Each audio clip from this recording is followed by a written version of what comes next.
আসসালামু আলাইকুম। আপনারা যারা আইএলটিএস লিসেনিং পরীক্ষা দিবেন তাদের জন্য একটা গুরুত্বপূর্ণ বিষয় শেয়ার করি।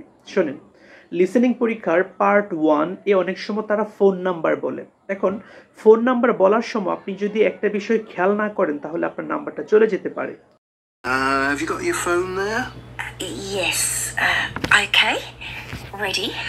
It's 0412 665903. Mobile numbers 07788 136711.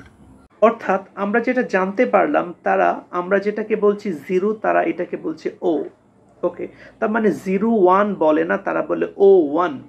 আবার দুইটা সংখ্যা সেম যদি থাকে তাহলে তারা এটাকে পরপর বলে না, তারা বলে ডাবল। অর্থাৎ 77 বলে না, তারা কি বলে বলেন তো 77। ওকে, আরেকটা বিষয়, ফোন নাম্বারটা তারা সাধারণত দুটো বা তিনটা গ্রুপে বলে। আপনাদের সবাইকে অসংখ্য ধন্যবাদ।